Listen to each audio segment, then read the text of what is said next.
What's up mga broski? Kamusta kayo lahat? Meron na naman tayong bagong Kaido House na i-unbox. Ito nga yung bagong dating na pre-order natin na 510 Wagon Hanami V2 na gawa ng Kaido House at Mini GT. Saan nga ba ako nag-pre-order at magkano ko ito nabili? Tara, samahan niyo ako. Isang maulan at napaka-traffic na araw sa inyo mga broski. So ayun nga, kahapon nakareceive ako ng notification sa Facebook na dumating na daw yung aking pre-order na 510 Wagon Hanami V2. Kaya today pipick upin natin siya sa Festival Mall sa Alabang kahit na sobrang traffic. Pero walang traffic sa atin today kasi nung December 27, 2023 pa natin ito pre-order. So almost 6 months yung waiting time. Medyo napakatagal nga lang talagang dumating pag nagpi-pre-order ka sa Hobby Stock. Pero sulit naman kasi nakakatipid ka rin ng around 100 pesos. So pagdating ko nga dito sa Hobby Stock Collectible sa Festival Mall, medyo maraming tao akong naabutan. Pero okay lang kasi na-enjoy ko rin naman mag window shopping muna ng Mini GT. So far ito yung mga display nila na Mini GT today. I think nag-restock sila kasi medyo puno yung kanilang rack ngayon. So ayun, meron tayo nakikita mga Kaido House na available tsaka mga Honda Civic. Ayun nga, meron sila nag-iisang display ng Kaido House 510 Pro Street na full carbon version 1. And meron din naman mga Chevrolet Silverado na Kaido House din ang gumawa.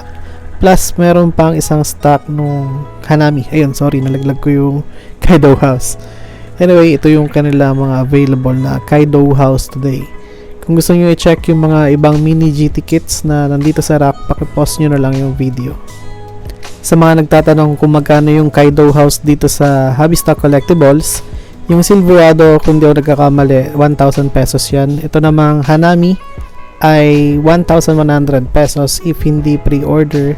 Pero pag pre-order, 990 pesos mo lang siya makukuha. Magkano to? Magkano to Mini GT Garuda? 800.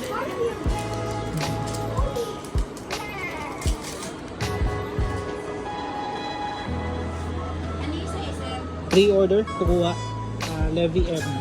Nag-message si Ma'am Apple. Kaido House na Nissan ba yun? Yung violet na Kaido House na.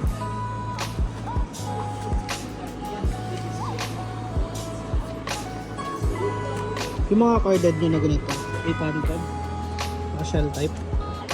Yung mga ganito, 800 siya. May 900 o 1,000.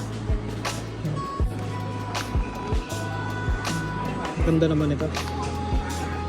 Bale 800 ito mga ito. Ito 800.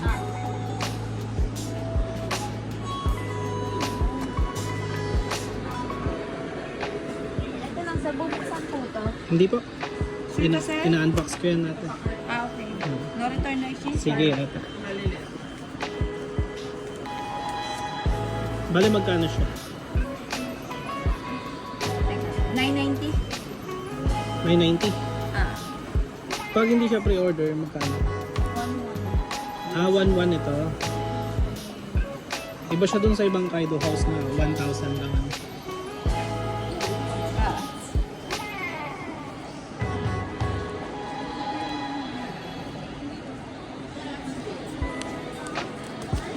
Ito po.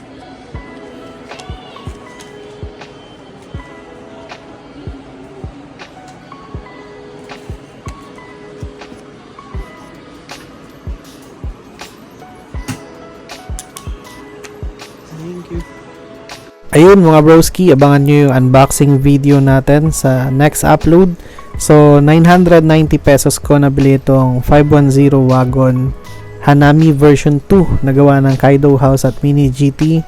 Dito ko lang yan na pre-order sa Hobby Stock Collectibles sa Festival Mall Alabang.